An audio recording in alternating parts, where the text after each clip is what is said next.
আপুনি এটা কথা জানেনে? আহাব কিমান পাপী আছিল জানেনে? মহাপাপী আছিল। অন্যায়েৰে অধৰ্মেৰে এজন ধাৰ্মিকৰ দ্ৰাক্ষাবাৰী তেওঁ আৰু তেওঁৰ পত্নীয়ে মিলি দখল কৰিবলৈ ভুৱা সাক্ষ্যবোৰ আনি মাৰি পেলালে। অন্যায়েৰে হত্যা কৰিলে। কিয়? দ্ৰাক্ষাবাৰীৰ কাৰণে। এইদৰে মাৰি দিয়াৰ পাছত এলিয়া ভাৱবাদী গৈ যিজন ধাৰ্মিক ব্যক্তি আছিল সেই নাবোতক তোমালোকে দ্ৰাক্ষাবাৰীখনৰ কাৰণে মাৰি পেলালা নহয়? তেন্তে শুনা, যি স্থানতেই যি কুকুৰবোৰে নাবোতৰ তেজ যি স্থানত সিহঁতে চেলেকিছিল সেই স্থানতেই তেনেকৈয়ে তোমাৰ আৰু তোমাৰ পত্নীৰ তেজ কুকুৰবোৰে আহি চেলেকিব। কুকুৰৰ দৰে তোমালোকে মৰিবা। এলিয়াই এই বুলিয়েই ক'লে। কি হ'ল জানেনে? যেতিয়াই এলিয়াই আহি আহাবক এই কথা ক'লে আহাবে ভয় খালে। এলিয়া সাধাৰণ ব্যক্তি নাছিল, তেওঁ যি কয় তাকেই হয়। তেতিয়া আহাবে কি কৰিলে জানেনে? প্ৰথম ৰাজাৱলীৰ 21 অধ্যায় 23 পদ। আৰু জিহুৱাই ইজেবেলৰ বিষয়েও ক'লে, জিজৰিয়েলৰ গড়ৰ কাষত ইজেবেলকো কুকুৰে খাব। আৰু আহাবৰ যিকোনো লোক নগৰত মৰিব তাক কুকুৰবোৰে খাব। আৰু যিকোনো লোক নগৰৰ বাহিৰত মৰিব তাক আকাশৰ চৰাইবোৰে খাব। কিন্তু যি আহাবে জিহুৱাৰ দৃষ্টিত কু আচৰণ কৰিবলৈ নিজকে বেচিলে, যাক নিজ ভাৰ্যা ইজেবলে উদগালে, সেই আহাবৰ নিচিনা আৰু কোনো নাছিল। আৰু জিহুৱাই যি ইমুৰীয়াবোৰক ইছৰাইলৰ সন্তানবিলাকৰ সন্মুখৰ পৰা দূৰ কৰিলে, সিহঁতৰ সকলো কৰ্মৰ দৰে ঘিনলগীয়া কাৰ্য কৰিলে। এলিয়াই অতি স্পষ্ট আৰু পোনপটীয়াকৈ ক'লে, তোমাৰ পাপপূৰ্ণ কাৰ্যবোৰৰ কাৰণে কুকুৰৰ দৰে মৰিবা। ইজেবল শুনা, তুমি কৰা পাপ কৰ্মবোৰৰ কাৰণে অন্যায়েৰে অধৰ্মেৰে বৰ বেয়াকৈ এজন আত্মিক লোকৰ পথাৰ দখল কৰিবলৈ যাওঁতে তেওঁক হত্যাই কৰি পেলালা। সেইকাৰণে ঈশ্বৰে কৈছে কুকুৰৰ দৰে মৰিবা। ইজেবল, তোমাৰ মৃতদেহৰ চিনচাব নোহোৱা হ'ব। কুকুৰবোৰে আহি টুকুৰা টুকুৰ কৰি খাব। আহাব, কুকুৰৰ দৰে মৰিবা। এলিয়াই আহি এইদৰে কওঁতে আহাবে কি কৰিলে জানেনে বাৰু? ঈশ্বৰে ইয়াকেই বিচাৰে। আহাবৰ বিষয়ে পঢ়িছে নহয়, তেওঁ কিমান দুষ্ট আৰু ঘৃণনীয় আছিল। এলিয়াই আহি মৰিবা, কুকুৰৰ দৰে মৰিবা এইবুলি কওঁতে তেওঁ কি কৰিলে চাওঁ আহকচোন। প্ৰথম ৰাজাৱলীৰ 21 অধ্যায়ৰ 27 নম্বৰ পদ। এলিয়াই কোৱা এই কথা শুনি আহাবে এলিয়াৰ এই কথা শুনি কি কথা শুনি? এলিয়াই দিয়া এই সকিয়নিমূলক বাক্য শুনি নিজৰ কাপোৰ ফালিলে আৰু তেওঁৰ গাত চট কাপোৰ পিন্ধি লঘোণ দিলে আৰু চটত শয়ন কৰি থাকিল। যেতিয়া ঈশ্বৰে তেওঁৰ জীৱন কি, তেওঁৰ ভৱিষ্যত কি স্পষ্ট আৰু পোনপটীয়াকৈ নিজৰ সেৱকৰ দ্বাৰা কৈ দিলে, তেতিয়া আহাবে ভয় খালে। ভয় খাই কি কৰিলে জানেনে? লঘোণে থাকি নিজৰ কাপোৰ ফালি লঘোণে থাকি ঈশ্বৰৰ চৰণত পৰিলে। পিতা, মই পাপী, মই দুষ্ট, মই নিজৰ পত্নীৰ কথা শুনি তাইৰ বিশ্বাসক অনুসৰণ কৰি বহুতো দুষ্ট কাৰ্য কৰিলোঁ। মই ভাল নহয় পিতা, মই পাপী মানুহ। তেওঁ যেতিয়া ব্যাকুল হৈ পৰিছিল, যেতিয়া তেওঁ দুখ কৰি আছিল, ঈশ্বৰে তেওঁক দেখিলে। অনুগ্ৰহ কৰি মন কৰিব ভাই ভনীসকল, মই যিজন ঈশ্বৰৰ বিষয়ে প্ৰচাৰ কৰি থাকোঁ তেওঁ সকিয়নি কিয় দিয়ে জানেনে? সতীশ কুমাৰে কিয় সকিয়নিমূলক বাক্য কৈ থাকে জানেনে? গালি পৰাৰ নিচিনাকৈ তেওঁ কিয় বাক্য কয় জানেনে? বাইবেলে কৈছে যাক তেওঁ প্ৰেম কৰে সেই সন্তানসকলক ধমকি দিয়ে। যি সন্তানসকলক দেউতাকে মৰম কৰে তেওঁলোকক ধমকি দিয়ে। সেই ধমকিত বাপেকৰ প্ৰেম আছে।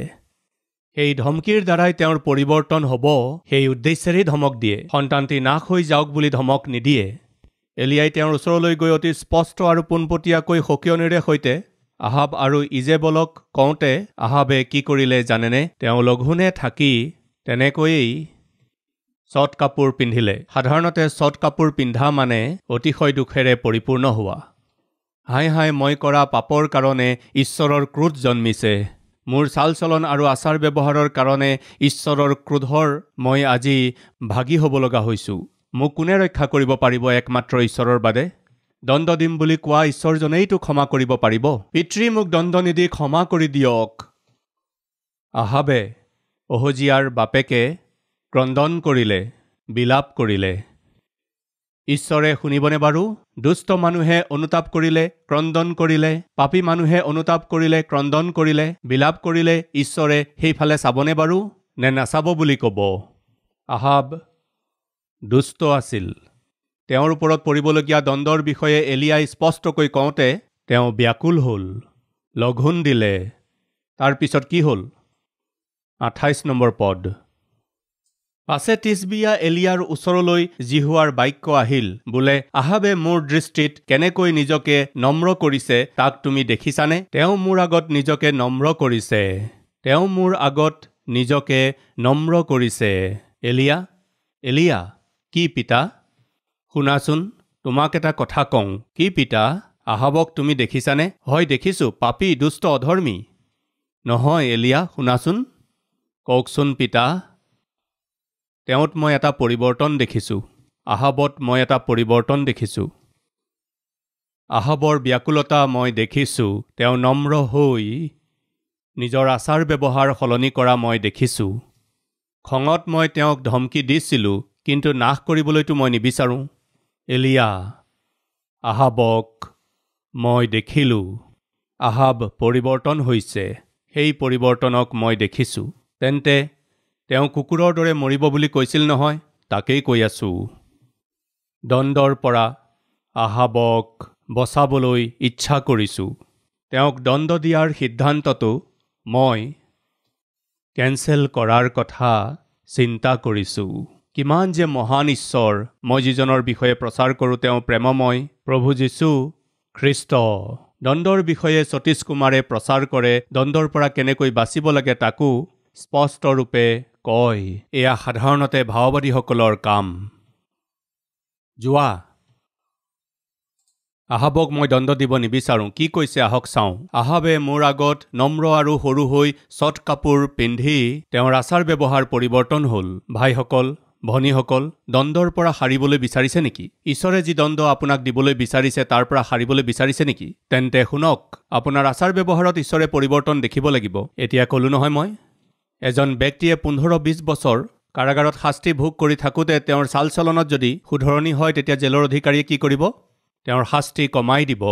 কেতিয়াবা তেওঁৰ শাস্তি আগ নবঢ়াই মুক্ত কৰি দিয়ে। কিয় কৰে জানেনে? তেওঁৰ চাল চলনত দেখিবলৈ পোৱা পৰিৱৰ্তনৰ কাৰণে। মোৰ ঈশ্বৰেও আপোনাৰ আচাৰ ব্যৱহাৰত পৰিৱৰ্তন হোৱা দেখিলে, আপোনাৰ কথা বতৰাত পৰিৱৰ্তন হ'লে, আপোনাৰ আত্মিকতাত পৰিৱৰ্তন হ'লে, মোৰ ঈশ্বৰে আপোনাক মুক্ত কৰিবলৈ, নিজৰ অনুগ্ৰহ দেখুৱাবলৈ, আপোনাৰ চকুলো মুচিবলৈ, আপোনাৰ কষ্ট দূৰ কৰিবলৈ সম্পূৰ্ণ প্ৰস্তুত। আহাবৰ দৰে দুষ্টকেই ক্ষমা কৰিলে। আপুনি পিছত পঢ়ি চাব, প্ৰথম ৰাজাৱলীৰ 21 অধ্যায়ত কিমান যে দুষ্ট কাম কৰিছিল।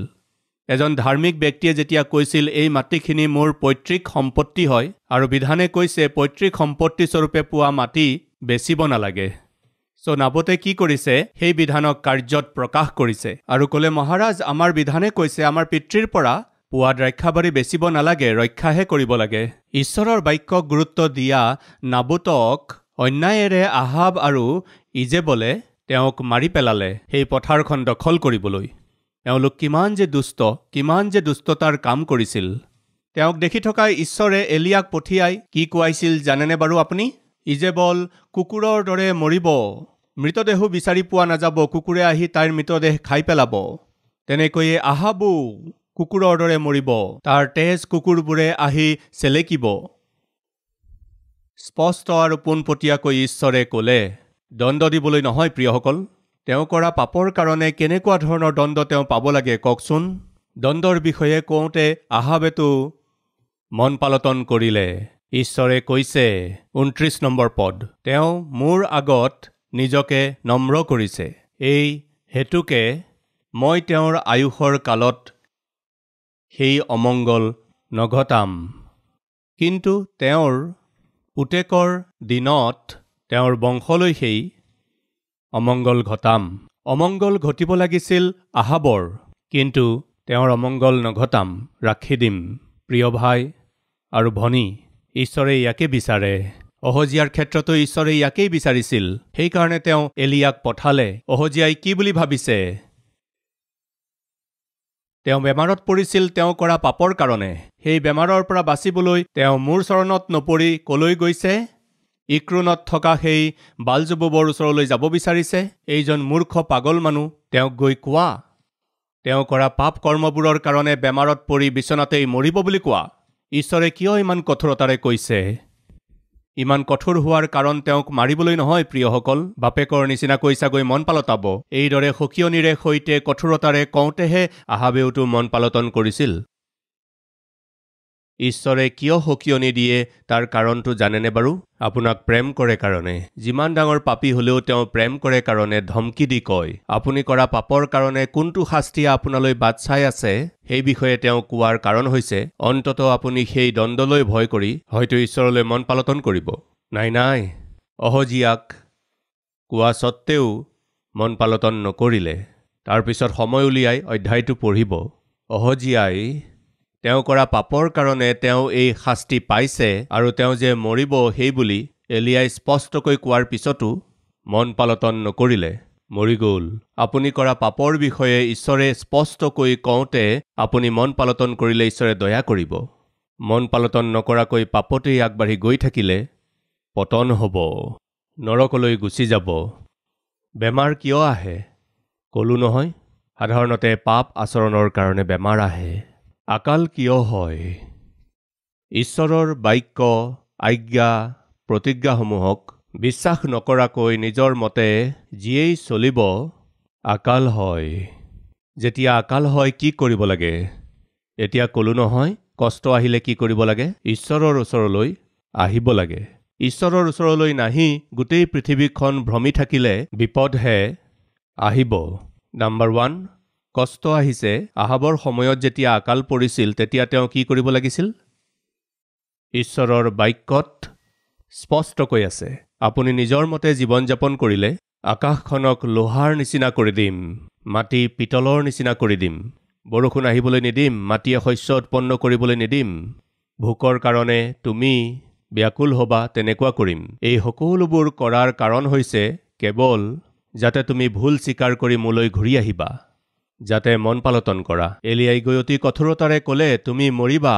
এইদৰে কওঁতেইতো আহাবে মন পালটন কৰিলে আৰু দণ্ডৰ পৰা সাৰিল। কিন্তু দুৰ্ভাগ্যৰ কথা হৈছে আহাবে মন পালটন কৰিছিল, মন পালটনৰ ভাও জুৰিলে, তাৰ পিছত আকৌ নেজডাল ওপৰলৈ এনেকৈ ঘূৰিল। কুকুৰৰ নেজ বেকা বুলি যে কয়, আকৌ পাক খোৱা জীৱনটো আৰম্ভ কৰি দিলে। তাৰ পিছত তেওঁ আকৌ দণ্ডক আঁকোৱালি ল'লে। বৈতলেহেমত আকাল পৰোঁতে অবিমেলক আৰু নয়মীয়ে কি কৰিব লাগিছিল? বৈতলেহেম এৰি পলাব নালাগিছিল। বৈতলেহেমতেই থাকি নিজৰ ভুল জানিব লাগিছিল। পিতা, এই আকালৰ কাৰণ কি? আমাত থকা ভুল কি? এবাৰ পিছলৈ ঘূৰি চোৱা উচিত আছিল। জীৱনটো এবাৰ চালিজাৰি চাব লাগিছিল। নিজৰ আত্মিকতা চালিজাৰি চাব লাগিছিল। তেওঁলোকৰ বিচাৰ বিবেচনাক শুদ্ধ কৰিব লাগিছিল। এই আৰ্থিক সংকটৰ কাৰণ কি? এই বুলি তেওঁলোকে আঁঠু লৈ ঈশ্বৰৰ উপস্থিতিত নিজকে এবাৰ চালিজাৰি চালে স্পষ্টকৈ জানিলেহেঁতেন, কিন্তু নকৰিলে।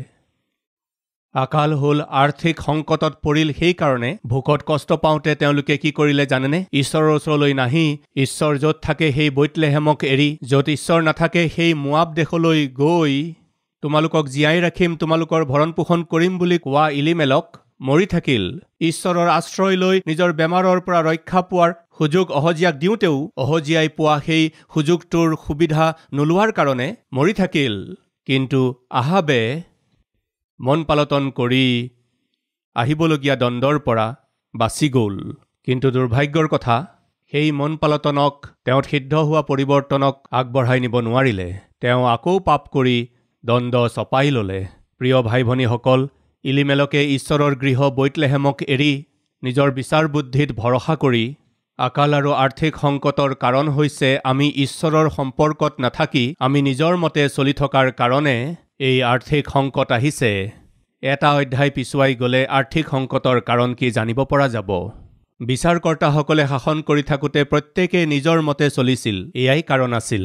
আজি আপোনাৰ আৰ্থিক সংকটৰ মুখ্য কাৰণ, আজি আপুনি যি আকালত পৰিছে তাৰ কাৰণ, আজি আপুনি যে ধাৰত ডুবিছে তাৰ কাৰণ নিজৰ ইচ্ছামতে চিন্তা কৰিলে বাবে নিজৰ ইচ্ছামতে পইচা খৰচ কৰাৰ কাৰণে নিজৰ ইচ্ছামতে আপোনাক যি লাগে নিজৰ সামৰ্থ্যতকৈও অধিক ভোগবিলাসৰ বিভিন্ন বস্তুবোৰৰ পাছত যোৱাৰ কাৰণে সেয়া প্ৰভুৰ ইচ্ছা নহয় আপোনাৰ যি আছে তাতেই সন্তুষ্ট হৈ জীৱন যাপন কৰাই হৈছে ঈশ্বৰৰ ইচ্ছা কিন্তু তুমি কি কৰিলা ইজনক চাই সিজনক চাই আনৰ সৈতে নিজকে তুলনা কৰিছা যেনেকৈ বাঘক দেখি এটা শিয়ালে জুইৰ শেক দি নিজৰ গাত দাগ দি লৈছিল তেনেকৈ ইজনক সিজনক চাই নিজৰ অৱস্থা পাহৰি দাগ লগাই লৈছা মন দি চাব সদায় নিজৰ স্বামীৰ সৈতে কাজিয়া কৰা আৰু সদায় পৰিশ্ৰম কৰি ঘৈণীয়েকে যি উপাৰ্জন কৰি আনে তাক বহি বহি খোৱাজন মহা এলেহুৱা পত্নীৰ জেদ সহ্য কৰিব নোৱাৰি কেইদিনমান পিছতে ৰিটায়াৰ হ'বলগীয়া এজন জ্যেষ্ঠ লোক বেংকৰ পৰা লোন লৈ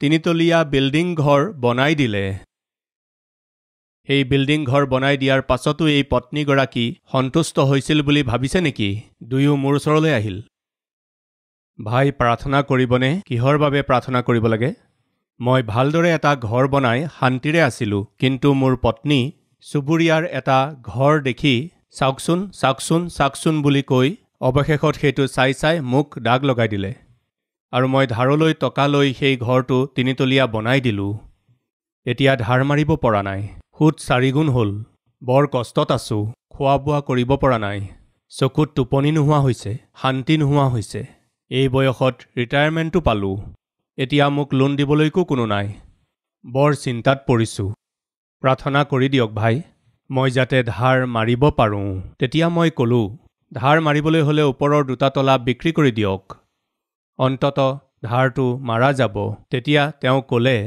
ওপৰৰ তলা বা 3টা তলা বিক্ৰী কৰিলেও ধাৰ সম্পূৰ্ণ মাৰিব পৰা নাযাব কাৰণ এওঁৰ জেদ সহ্য কৰিব নোৱাৰি শতকৰা 3 টকা 4 টকা সুতত শতকৰা 5 টকা সুততো ধাৰ ল'লোঁ বিল্ডিংটো সম্পূৰ্ণ হ'ব বুলি ভাবিছিলোঁ সেইটোও নহ'ল কাম বাকী আছে ভাড়ালৈ দিলেও অন্তত ভাড়া পালোহেঁতেন বিল্ডিংটো পূৰা হোৱা নাই সেইকাৰণে ভাড়াটো দিব নোৱাৰোঁ ঠিক আছে ভাই মই কি কৰিম কি বিষয়ে প্ৰাৰ্থনা কৰিম আমাৰ গোটেই ঘৰটো যেন বিক্ৰী হয় তাৰ বাবে প্ৰাৰ্থনা কৰক এই গোটেই ঘৰটো বিক্ৰী নহ'লে আমাৰ ধাৰ মৰা নাযাব তেতিয়া আপুনি ক'ত থাকিব বোপা এই ধাৰত পোত খাই থকাতকৈ ক'ৰবাত জুপুৰি এটাত শান্তিৰে দালি ভাত খাই থাকিম এয়া কি জীৱন বেংকত ভাল চাকৰি কৰি আছিল এটা ভাল ঘৰ আছিল ভালদৰে যি আছিল এনেকুৱা ব্যক্তিক তোমাৰ পৰা কি লাভ তুমি থাকি কি লাভ তুমিনো কিয় আছা এই বুলি কৈ কৈ চুবুৰীয়াৰ সৈতে তুলনা কৰি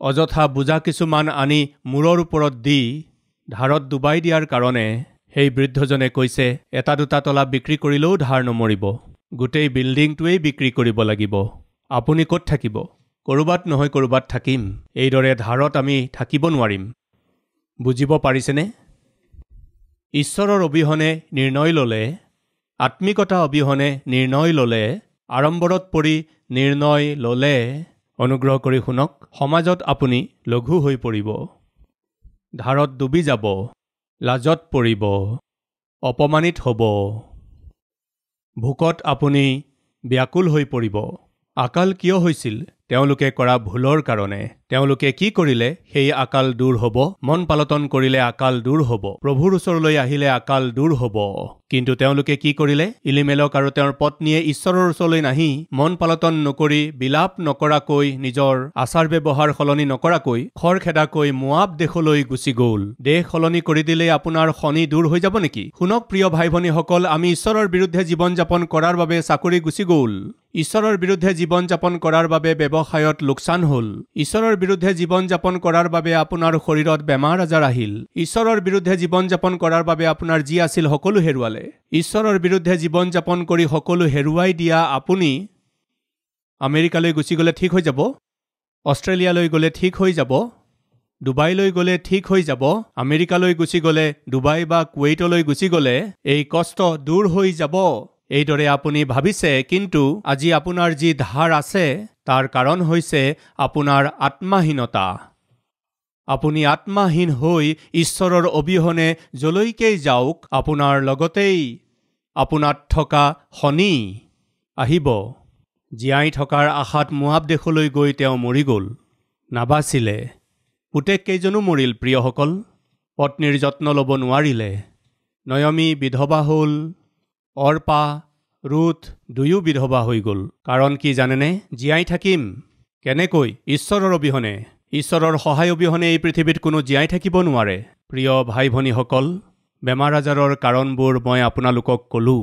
আজি আপোনাৰ বেমাৰৰ কাৰণ জানিবলৈ পিছলৈ ঘূৰি চাওকচোন। আপুনি বুজি পাই যাব।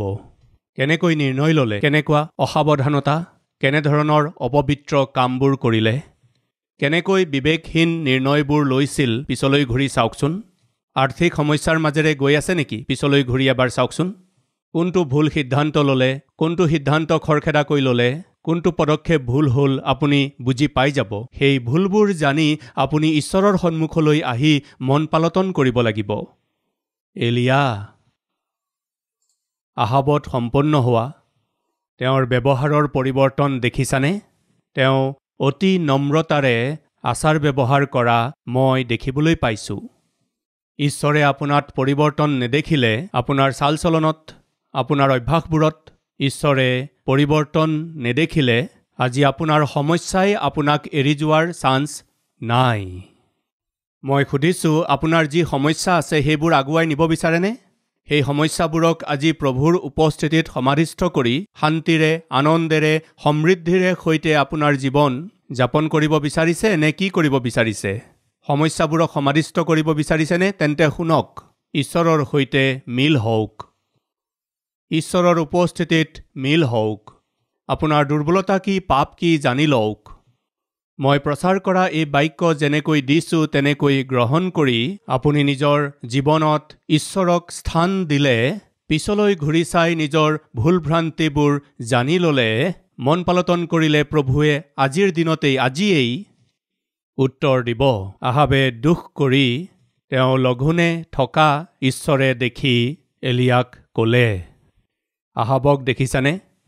ব্যাকুল হৈ পৰিছে, নম্ৰতাৰে মোৰ আগত নম্ৰ আচৰণ কৰিছে। মই তেওঁক দণ্ড দিব নোৱাৰোঁ। তেওঁৰ ওপৰলৈ আহিবলগীয়া অমংগল মই আঁতৰাই দিছোঁ। তেনেকুৱা সময় মই আহিবলৈ নিদিম। মোৰ ঈশ্বৰে এই কথা আপোনাকো ক'ব বিচাৰিছে। তেওঁৰ বেমাৰক মই দূৰ কৰিম। তেওঁলৈ আহিবলগীয়া অমংগলক বাধা দিম। তেওঁৰ জীৱনৰ আৰ্থিক সংকট মই বাধা দি ৰাখিম। কাৰণ তেওঁত মই ভাল চাল চলন দেখিছোঁ, মন পালটন কৰা দেখিছোঁ। সেই মহিলাত মই ভাল মন আৰু ভাল জীৱন এটা দেখিছোঁ। তেওঁৰ জীৱনত তেওঁ পাবলগীয়া সকলো দণ্ড মই নোহোৱা কৰিম। আজি ঈশ্বৰে এইদৰে আপোনাকো ক'লে কি কৰিব লাগিব? মন পালটাব লাগিব।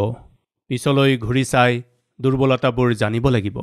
আজি আপোনাৰ পৰিস্থিতিটো পৰীক্ষা নে দণ্ড, তাক জানিব লাগিব, বুজিব লাগিব। আহক আমি সকলোৱে মিলি প্ৰাৰ্থনা কৰোঁ।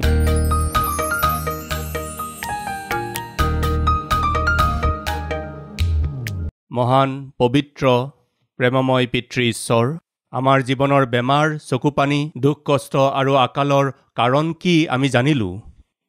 এবাৰ পিছফালে ঘূৰি চাই আমি বুজি পাব পাৰিলোঁ। আজি আমাৰ যি অৱস্থা তাৰ কাৰণ হৈছে, অতীতত আমাৰ জীৱন ঠিক নাছিল। অতীতত আমি লোৱা নিৰ্ণয়বোৰ ঠিক নাছিল। অতীতত যিবোৰ মিত্ৰতা আমি কৰিলোঁ সেইবোৰ ঠিক নাছিল। অতীতত আমি আগবঢ়োৱা খোজবোৰ ঠিক নাছিল। অতীতত আমি কৰা কামবোৰ ঠিক নাছিল। অতীতত আমাৰ আচাৰ ব্যৱহাৰ উচিত নাছিল। সেই সকলোবোৰ কাৰণতেই আজি আমাৰ এই দুৰ্গতি হৈ আছে। এই সত্য আজি আমি জানিব পাৰিলোঁ। পিতা, ধাৰ্মিকসকলক আশীৰ্বাদ দিবলৈ, সিদ্ধ লোকসকলক আশীৰ্বাদ দিবলৈ আপোনাৰ দৃষ্টি গোটেই ভূমণ্ডলতেই ঘূৰে। পিতৃ, ভুল স্বীকাৰ কৰি, ভুলৰ বাবে অনুতাপ কৰি আপোনাৰ কৃপা বিচৰা প্ৰত্যেককে এই সময় দৰ্শন দিয়ক। আপোনাৰ উপস্থিতিত ক্ৰন্দন কৰি থকা প্ৰত্যেককে দৰ্শন দিয়ক। তেনেকৈয়ে এতিয়াৰ পৰা আৰম্ভ কৰি, পিতা, এতিয়াৰ পৰা পিতৃ, আপুনি কৰা প্ৰত্যেক প্ৰতিজ্ঞাবোৰ আমাৰ জীৱনত পৰিপূৰ্ণ কৰক। আমাৰ দুৰ্বলতাবোৰ জানিলোঁ আৰু অনুতাপ কৰিছোঁ। ক্ষমা কৰিবলৈ অনুৰোধ কৰিছোঁ। ক্ষমা ভিক্ষা মাগিছোঁ। আপোনাৰ পৰা দূৰত্ব যে সহ্য নহয় তাক জানিলোঁ। ক্ষমা কৰাৰ বাবে ধন্যবাদ পিতা। ক্ষমা দিয়াৰ বাবে ধন্যবাদ পিতা। এতিয়া আমি আৰু পিছফালে ঘূৰি নাচাবলৈ সহায় কৰক। যীশুখ্ৰীষ্টৰ নামত এই প্ৰাৰ্থনা মাগিছোঁ পিতা। আমেন।